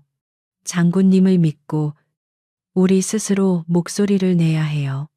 그들의 눈에는 희망의 빛이 반짝였다. 며칠 후 지휘문화 개선 특별대책위원회의 첫 공식 회의가 열렸다. 회의실에는 이수연 중장을 비롯하여 법무, 인사, 감찰 등 각 분야의 전문가들로 구성된 위원들이 엄숙한 표정으로 앉아 있었다. 이수연은 회의가 시작되자 단호하고 힘있는 목소리로 위원회의 목표와 비전을 제시했다.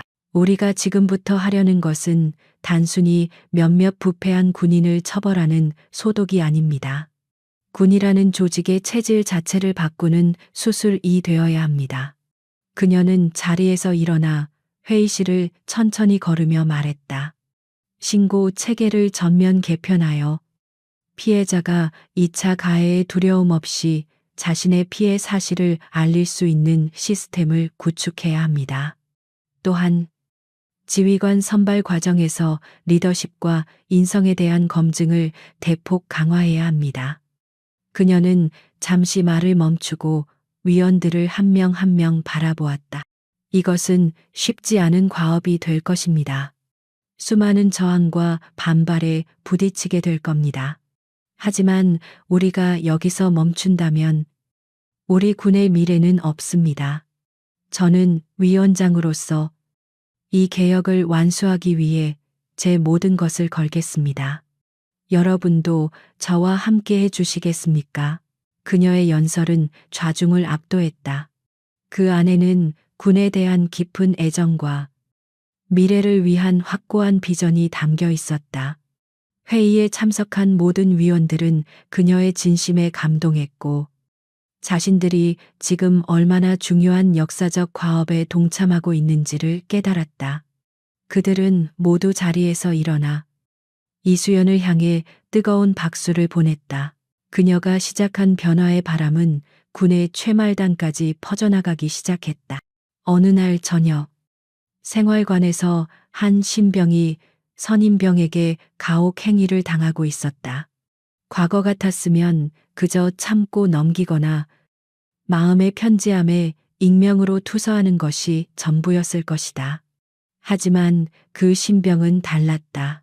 그는 박민준 대령의 사건과 지휘 문화개선위원회에 대한 뉴스를 유심히 보아왔다.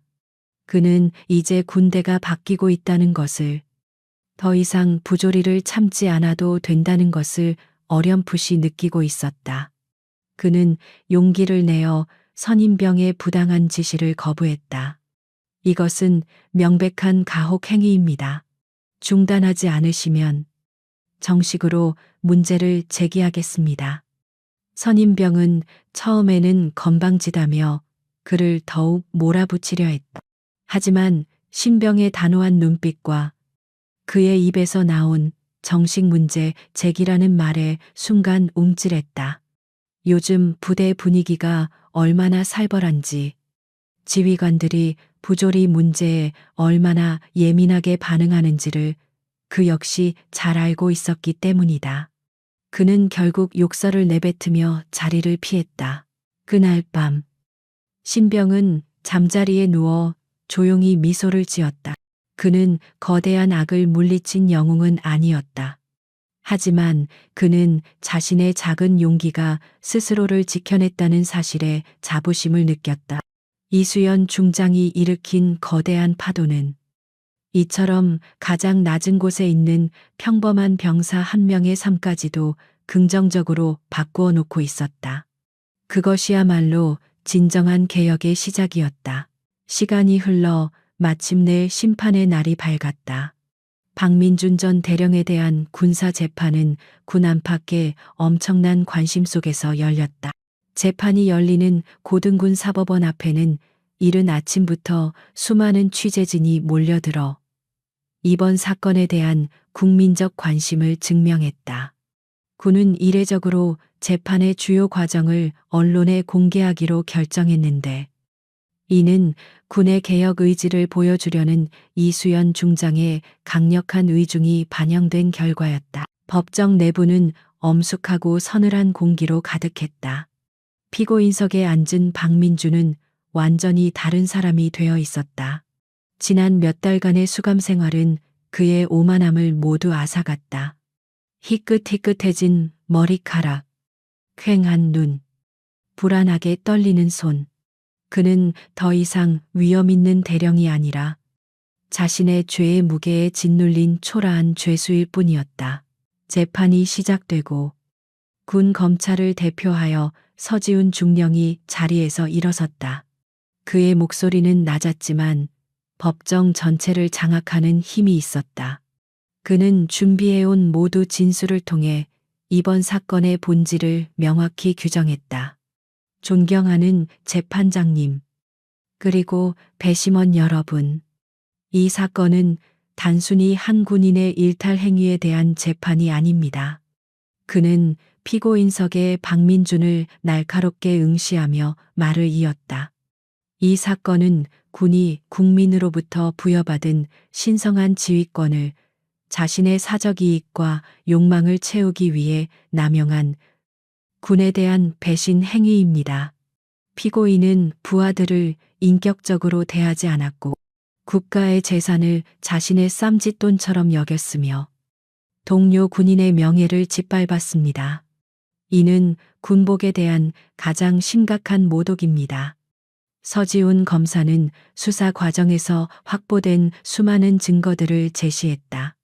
박민준의 범죄 혐의를 입증하는 회계장부, 피해자들의 진술이 담긴 녹음 파일, 그리고 그의 비위를 증언하는 수많은 동료들의 진술서가 산처럼 쌓였다.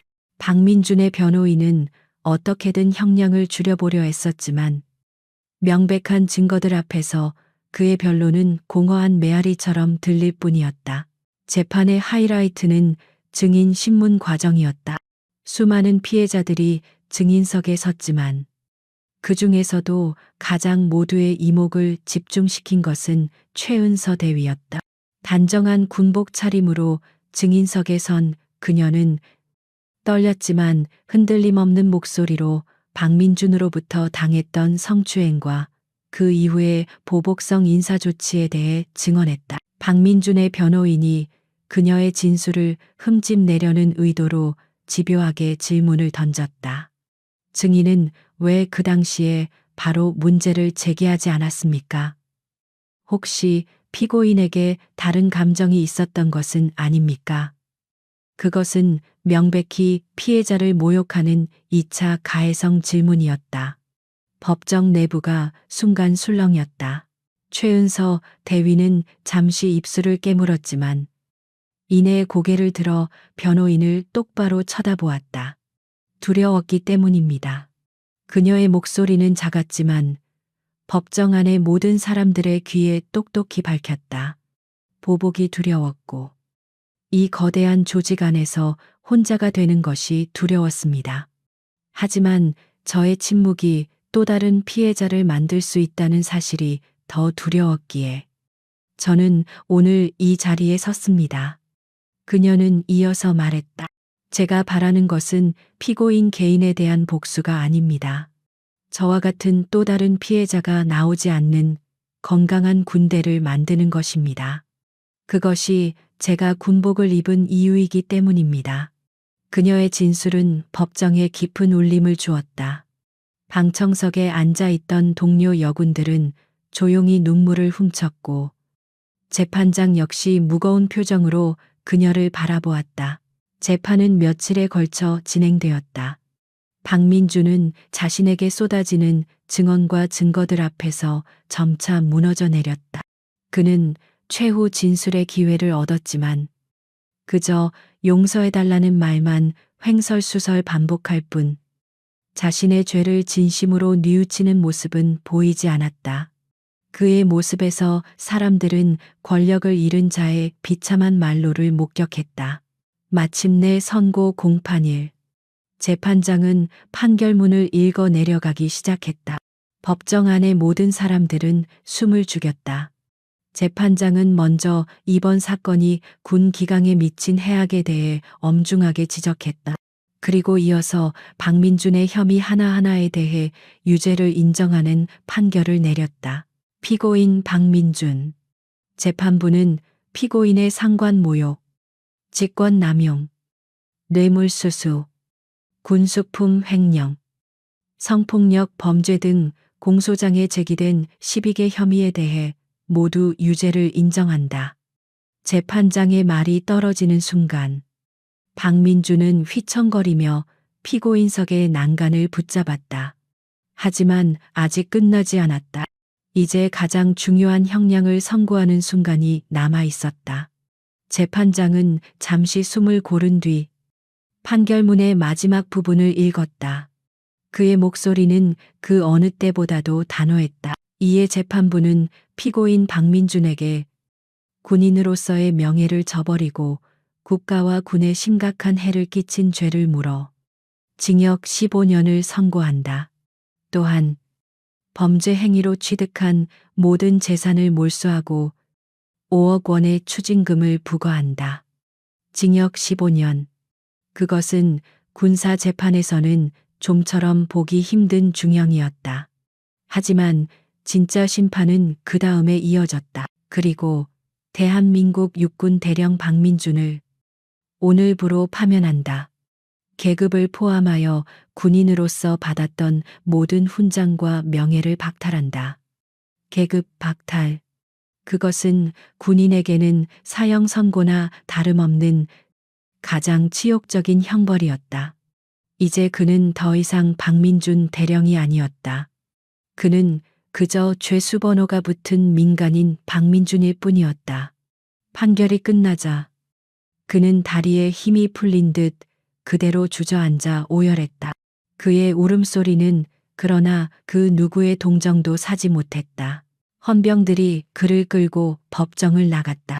그가 완전히 사라지자 방청석에 앉아있던 최은서 대위와 다른 피해자들은 서로를 부둥켜 안고 조용히 눈물을 흘렸다. 길고 길었던 싸움이 마침내 끝나는 순간이었다. 정의는 더디게 왔지만 결국에는 반드시 온다는 사실을 그들은 온몸으로 확인했다. 같은 시각 이수연 중장은 자신의 집무실에서 재판 결과를 서면으로 보고받고 있었다. 그녀는 판결문 내용을 묵묵히 읽어내려갔다. 그녀의 얼굴에는 어떤 특별한 감정도 드러나지 않았다. 보고를 마친 법무실장이 조심스럽게 물었다. 장군님, 혹시 판결에 대해 하실 말씀이라도. 이수연은 고개를 저으며 서류를 덮었다. 아니, 재판부의 판결을 존중하네. 이제부터가 진짜 시작이야. 그녀는 자리에서 일어나 창밖을 바라보았다. 그녀의 눈은 법정에서 끝난 과거가 아니라 지금부터 새로 만들어가야 할 군의 미래를 향해 있었다. 한 개인에 대한 단죄는 끝났지만 군 전체를 개혁해야 하는 그녀의 진짜 임무는 이제 막 시작된 참이었다. 박민준 전 대령에 대한 재판이 끝나고 1년이라는 시간이 흘렀다. 한때 군 전체를 떠들썩하게 했던 그 거대한 스캔들은 이제 사람들의 기억 속에서 조금씩 잊혀가는 듯했다. 하지만 그 사건이 남긴 파장과 변화의 물결은 군 조직의 가장 깊은 곳까지 스며들어 조용하지만 거대한 변화를 만들어내고 있었다. 육군 사관학교의 한 강의실. 생도들을 대상으로 한 리더십 토론 수업이 한창이었다. 놀라운 것은 교단에 서서 열정적으로 발표를 하고 있는 사람이 앳된 얼굴의 여성 생도라는 점이었다. 그리고 그 앞에는 남군, 여군 구분 없이 모든 생도들과 심지어는 몇몇 현역 장교들까지 진지한 표정으로 그녀의 발표에 귀를 기울이고 있었다. 과거 같았으면 상상하기 힘든 풍경이었다. 여생도가 다수의 남생도들 앞에서 자신의 의견을 당당하게 피력하는 것. 그리고 남성 선배 장교들이 그것을 편견 없이 경청하고 토론하는 문화는 박민준과 같은 구시대적 인물들이 존재하던 시절에는 불가능에 가까웠다. 하지만 이제 그것은 너무나도 자연스러운 일상이 되어 있었다. 발표가 끝나자 지도 교관으로 참관하고 있던 한 중령이 부드러운 미소와 함께 박수를 보냈다. 아주 훌륭한 발표였네. 특히 지휘관이 가져야 할 책임감에 대해 깊이 고찰한 점이 인상 깊었어. 앞으로 자네와 같은 후배들이 이끌어갈 우리 군의 미래가 아주 기대되는군. 그의 칭찬에는 어떤 가식이나 성별에 대한 편견도 담겨 있지 않았다. 이것이 바로 이수연 중장이 시작한 개혁이 만들어낸 가장 큰 변화였다. 그녀가 이끌었던 지휘문화 개선 특별대책위원회는 지난 1년간 수십 개의 혁신적인 제도들을 도입했다. 성희롱 및 부조리 신고 시스템은 완전히 익명화되었고, 신고자에 대한 2차 가해를 막기 위한 강력한 처벌 규정도 신설되었다. 또한 모든 지휘관 후보자들은 의무적으로 인권 및 성인지 감수성 교육을 이수해야만 했다. 리더십 평가에서는 더 이상 부하들을 힘으로 찍어 누르는 카리스마가 아니라 소통하고 공감하는 서번트 리더십이 중요한 덕목으로 자리 잡았다. 군대는 서서히, 그러나 분명히 건강한 방향으로 체질을 개선해 나가고 있었다. 그 긍정적인 변화의 가장 큰 수혜자 중 한 명은 바로 최은서였다. 그녀는 이제 더 이상 대위가 아니었다. 박민준 사건 이후 그녀의 능력은 재평가받았고, 얼마 전 소령으로 정식 진급했다. 그녀는 이제 자신의 능력을 마음껏 펼칠 수 있는 핵심 야전 부대의 작전 과장으로 근무하고 있었다. 그녀는 더 이상 위축되거나 두려워하지 않았다. 오히려 과거의 아픈 경험을 자양분 삼아 부하들을 그 누구보다도 따뜻하게 감싸 안는 존경받는 지휘관으로 성장해 있었다. 특히 부대 내 여군 후배들에게 그녀는 살아있는 롤모델이자 등대와도 같은 존재였다. 그녀는 종종 후배들에게 이렇게 말했다. 부당함에 침묵하지 마. 너희들 뒤에는 이제 든든한 군대와 시스템이 버티고 있어. 물론 모든 것이 완벽하게 바뀐 것은 아니었다.